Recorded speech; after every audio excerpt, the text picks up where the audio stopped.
Shelby,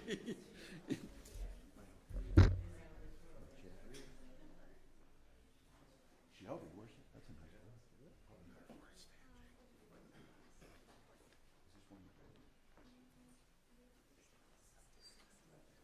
Ah, good.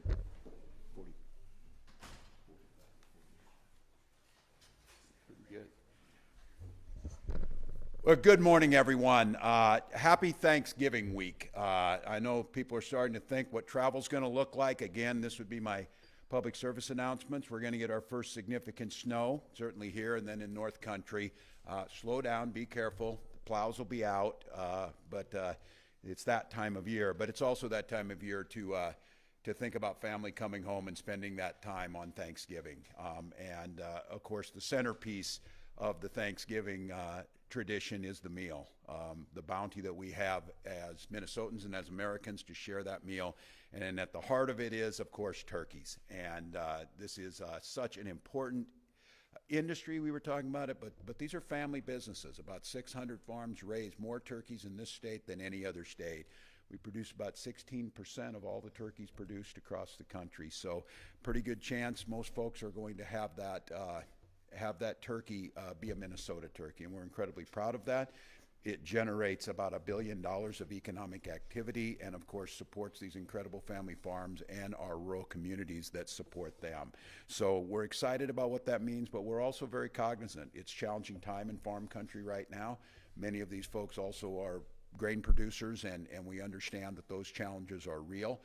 Grateful to the Department of Ag, Commissioner Peterson, being out there with resources, being out there with help for folks as they're seeing some of the financial strains that go with it. Also with the recognition you're going to hear from Sarah at Second Harvest, talking about the issue of folks that are hungry and making sure we're able to get the resources out earlier this year. This fall, we put out $4 million into the food banks and the food shelves, into the pantries.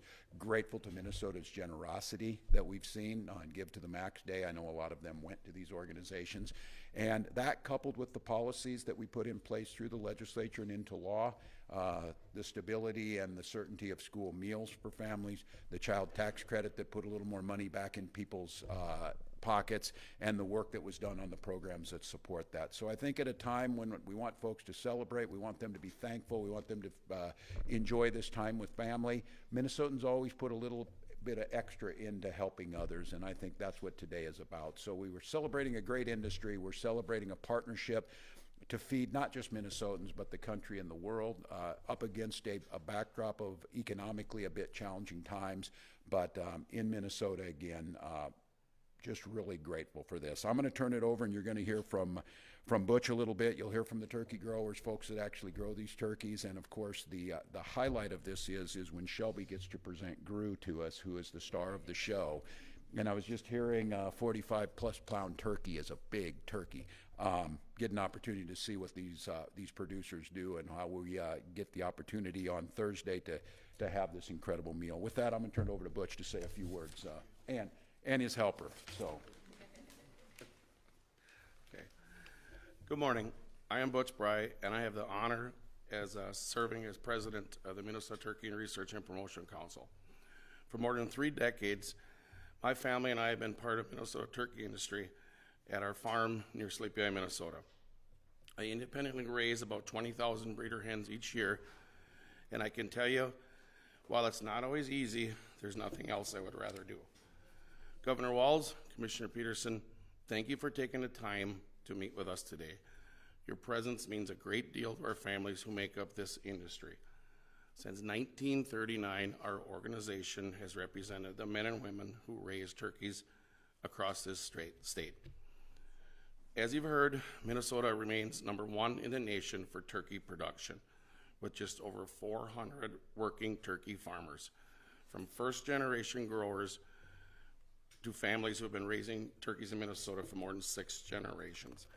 What truly sets Minnesota apart is our strong network of independent growers, more than any other state in the country. We're also home to 3 outstanding processing plants: Jennie-O Turkey Store Wilmer, Turkey Valley in Marshall, and Northern Pride in Thief River Falls. Together they help bring Minnesota raised turkeys to the tables across the nation. I hope you'll take a moment to look at the display of turkey products here today. It highlights the variety and quality of what's being raised and produced in Minnesota. But what you can't see is the pride and commitment behind every single item on those shelves.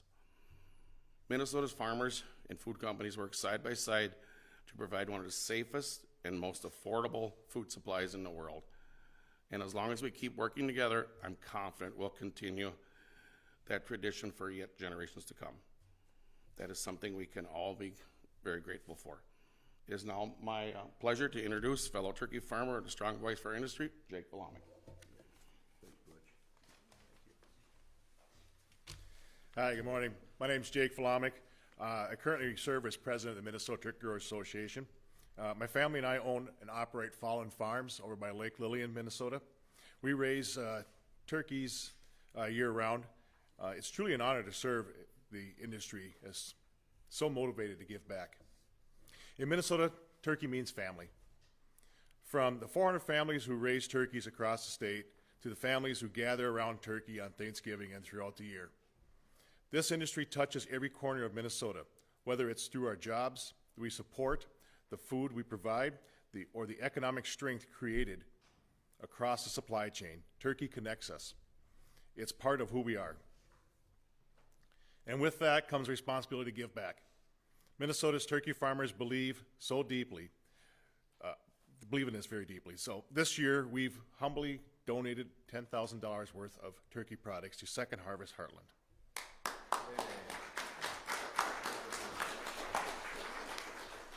This food has already made its way to the food banks and families across Minnesota.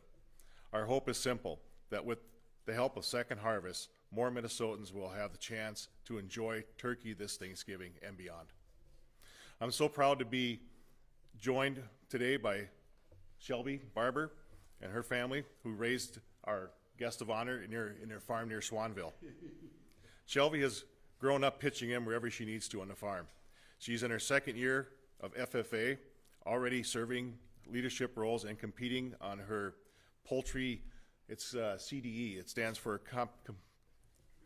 Career Development Events. She's at state conventions. Shelby wanted to raise this year's governor's turkey because she wanted to represent the turkey growers from her community in a meaningful way. Shelby started this adventure with 4 tom turkeys, caring for them daily and training them how to behave in public. As they grew, the birds got older and larger. She narrowed the group down to 2 and eventually selecting the most well-behaved turkey for today. So we're expecting a lot from the group. Her dedication reflects on the values that define this industry, and we're proud to have her with us. But before we bring out our guest of honor, I want to welcome Sarah from Second Harvest to the microphone to say a few words. Thanks, Jake. Good morning. I'm Sarah Moberg, and I have the privilege of leading the team at Second Harvest Heartland. And I want to thank Butch and Jake and the turkey growers for your generosity and all the work that you do for Minnesota families so that they can gather around warm meals this holiday season. And thank you, Governor Walz and Commissioner Peterson, for supporting Minnesota's Hunger Relief Network. This has been a very challenging year. So while SNAP benefits have been restored following the federal shutdown, the work is far from over. Legislation passed this summer will significantly reduce benefits for many Minnesota families at a time when economic challenges are already making it harder to afford food. But the resiliency and the generosity of this state provides hope. The turkey growers donated hundreds of turkeys to a distribution in Minneapolis last week at one of our partner food shelves. And we got to hear firsthand from families about the difference that it was making for their holiday season. Volunteers have been filling shifts at our facility in Brooklyn Park, and the food shelves we support are seeing similar warmth and effort from communities all over Minnesota. We're also grateful to have Governor Walz as a champion for this cause. He knows that it will take longer-term investments in our hunger relief network if we're going to turn the tide. And in the meantime, Second Harvest Heartland and our partners will continue to do everything we can to get more food into communities and address the current hunger surge. Food insecurity exists in every corner of our state. We need more partnerships just like this one that reach across agriculture, state government, and hunger relief to ensure that every Minnesotan has the food they need this holiday season and beyond. Thanks, Sarah. I think at this time, Shelby, I think we're ready. Let's present this bird. Holy smokes. He opened it himself.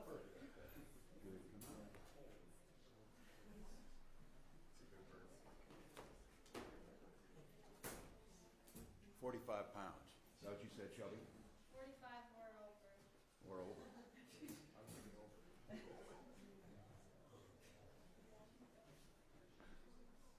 Here we go.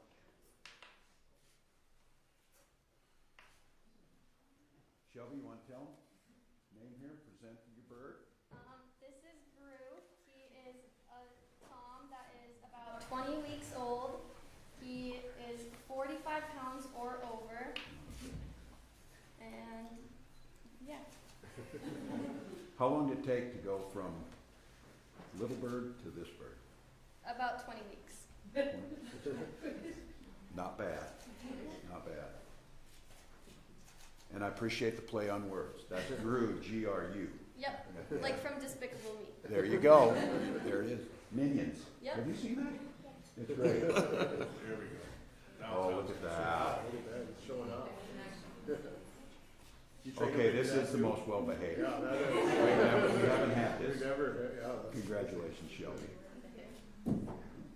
Thank you to all of our growers. Wow. Okay, that's pretty cool. Yeah. All right, we get our pictures? You in here? All right. There we go. Smile. All right, 3, 2, 1. 3, 2, 1. Wow.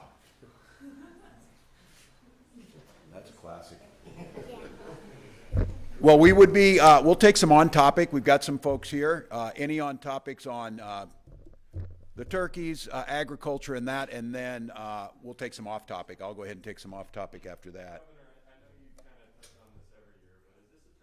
It is not. It's a turkey presentation. And they're big, they're beautiful, and delicious. Is that right, Shelby? So, and we're very clear about that in Minnesota. And I'll just have to say the care that these producers care for these birds and what they do to get them to market is really something to see. It's 45-ish pounds, a lot bigger than average. Like, what would be the average? Shelby, you can come over here. You can get them. So. For our birds, average is about mid to high 40s. Sometimes we have gotten up to about 60 pounds, but average is around mid to high 40s, yes. So this is about average for him. He's strutting. He loves to show off. This is as close as I get in turkey hunting to a turkey. I don't ever see them. So. So what's his journey? Does he go from here to the, After this, he will come home with us and be the main guest on our Thanksgiving table. Well said. Well said. Well, thank you all. We'll make sure we leave the turkey. I'll go ahead if these folks step. I'd be glad to take some off topic as we're here. Thank you all. Shelby, congratulations. It's beautiful.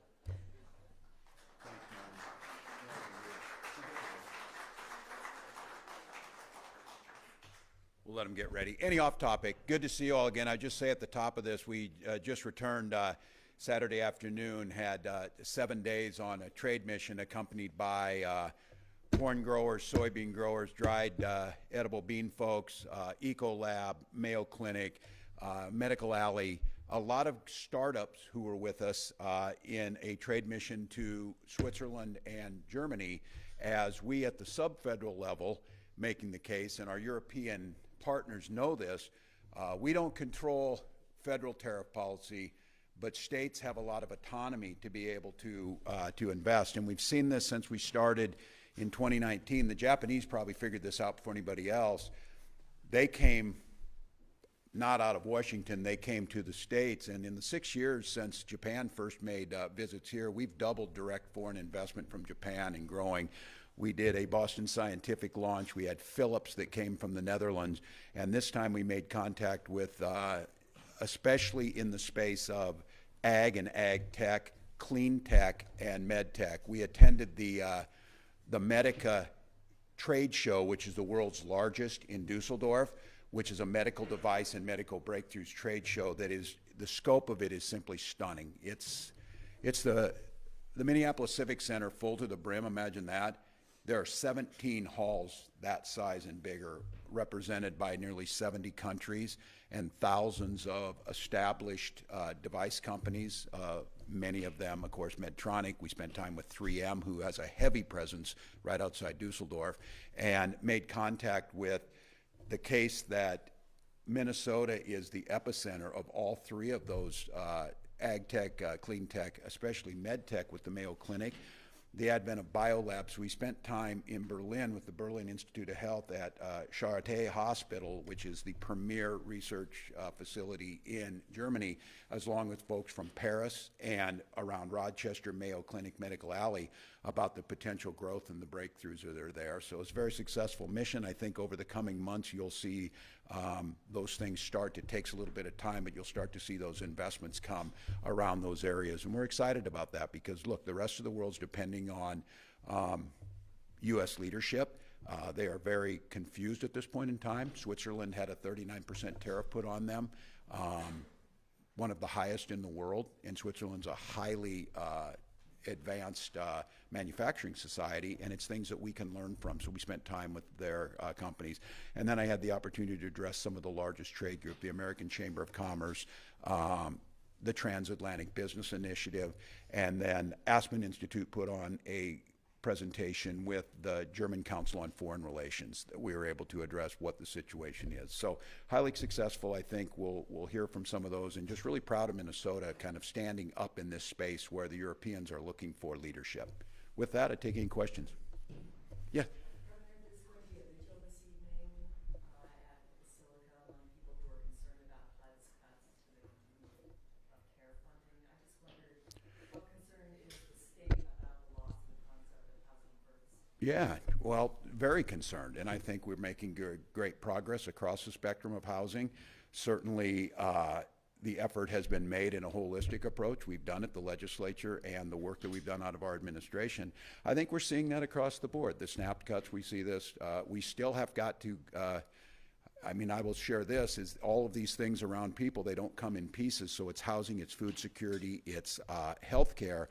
We still have not got an answer on the enhanced subsidies. I did see the president put out what appears to be more than a concept of a plan, a little bit about the extension of those enhanced subsidies, which I want to see how our congressional delegation rectifies with telling us that those enhanced subsidies on the ACA were the worst thing that ever happened, drove up costs, put people out, and now the president is advocating to reinstate, which they need to do, the enhanced subsidies. So yes, I'm concerned. I think they all fan together.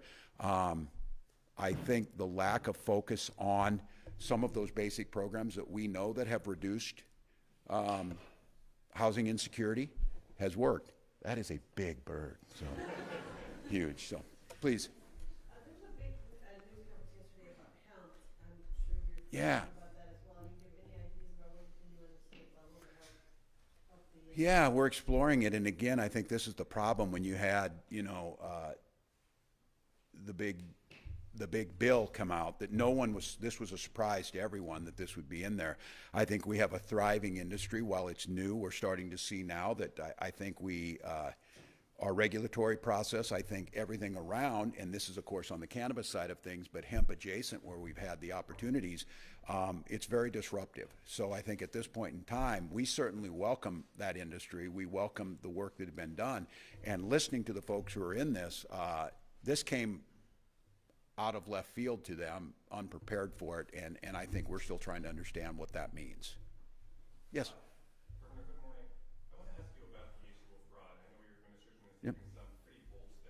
Yes. to prevent fraud, to create stronger safeguards. But I want to ask you a historical question.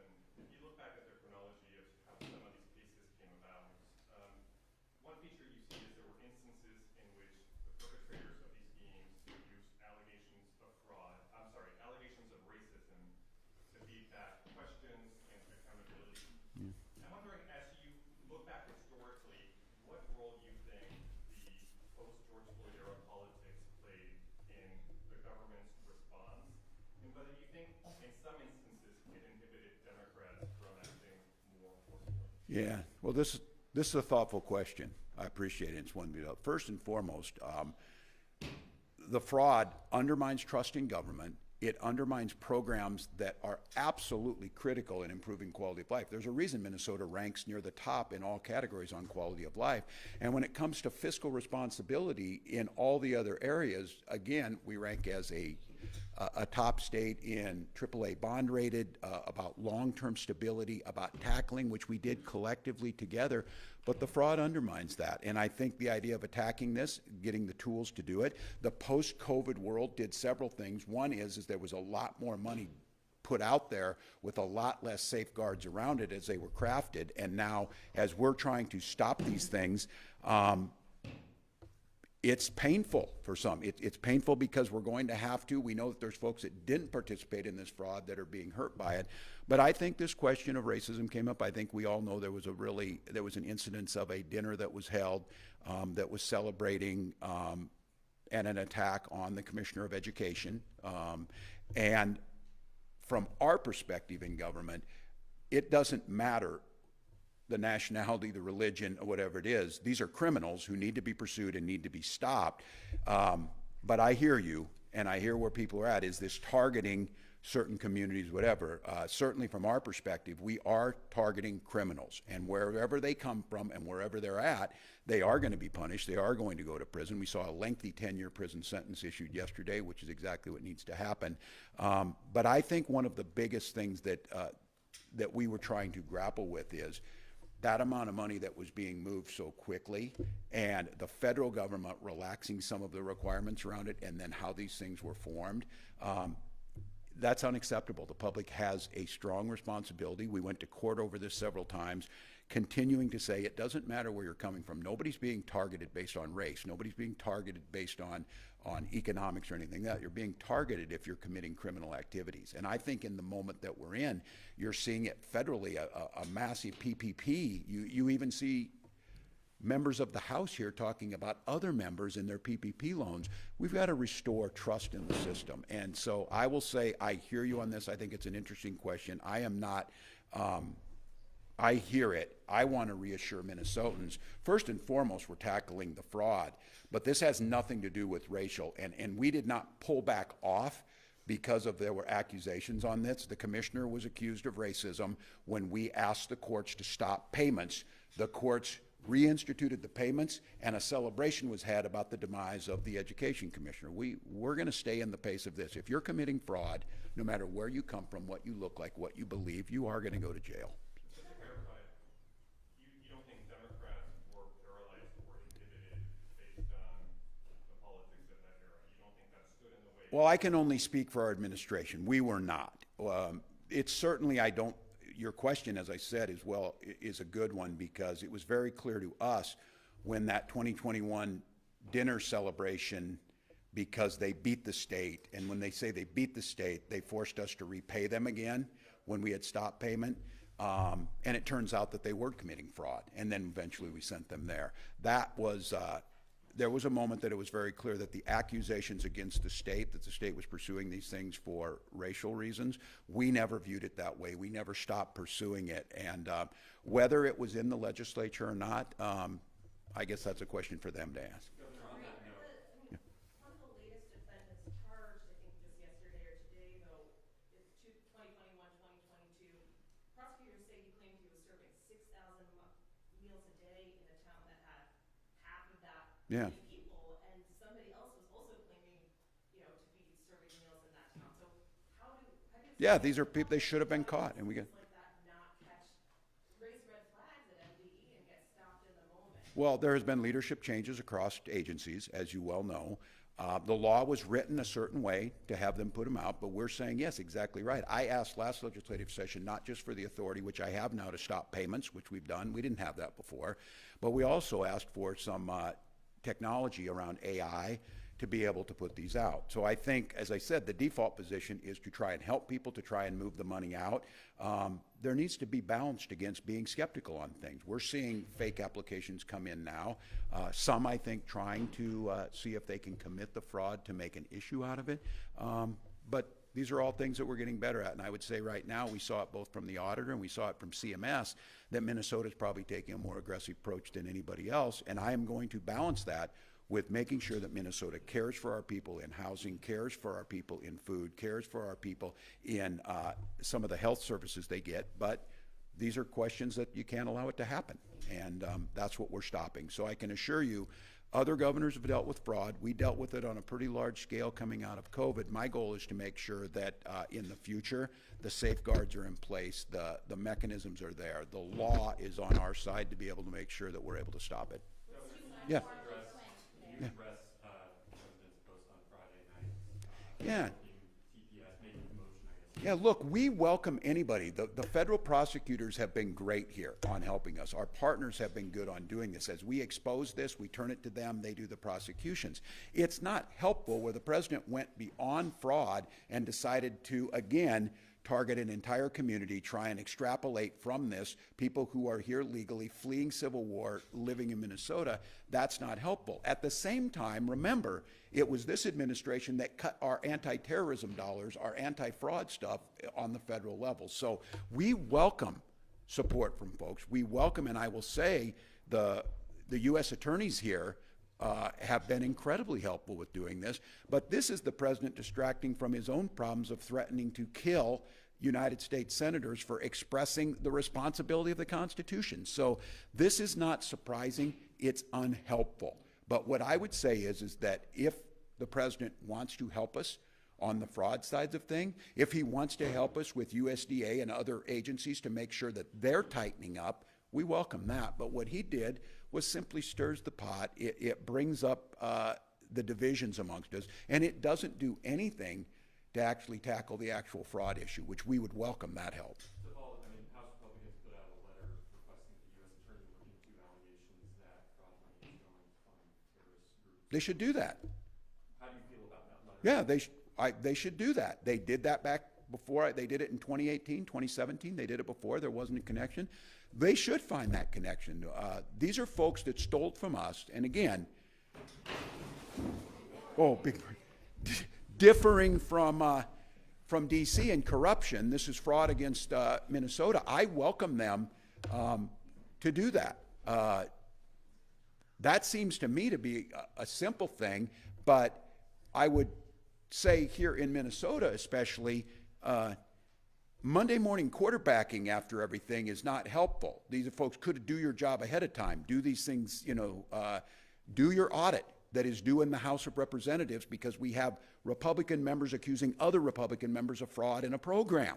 So I'm encouraging, if you want to send this letter out, include yourselves in that so that we can find out. So I welcome it. I think it's the right thing to do. I don't know if they'll find the connection. You certainly can't speculate, but what I will tell you is unhelpful is do not paint an entire group of people with that same brush, demonizing them, putting them at risk when there is no proof to do that. But if you want to help us and you want to go after the criminals and you want to make sure there's no connection or find out where the money went, we welcome that. We'll work with you on that. All right, I think colleagues in TFL were on record in the Star Tribune this past week raising concerns about you running for a third term and whether it's a good idea. Can you, if they've shared these with you privately, are you? Well, here's what I would share with you. That is a dog bites man story. Imagine that, nervous Democrats. Not surprised, I would say, as someone who has been on the ticket and won 3 statewide elections, someone who has a track record of moving Minnesota into the top in so many categories of working together, I certainly can understand if they're concerned. This is just kind of what you do. It's an election year. But against a backdrop of a federal government that is an absolute train wreck, I think we'll keep the focus on moving Minnesota forward. We'll keep the focus on making life more affordable. We'll keep the focus on welcoming people to Minnesota and the human dignity. And next November, I am quite confident that Minnesotans will give me the opportunity to continue the work we're doing. But I want to make sure I say to Minnesotans again, be careful on the roads, because you can be a lot of family going, a lot of folks are driving, a lot of people out there. But I think in a moment where it feels like everything is meant to cause confusion, to cause anxiety, to doom scroll on your phone, we're very, very blessed to take a step back, to understand how lucky we are to live in a state of this type of abundance where neighbors care about neighbors and get to spend some time together. So happy Thanksgiving to all of you. Happy Thanksgiving to Minnesotans, and enjoy that turkey dinner. Thank you all. Look at this.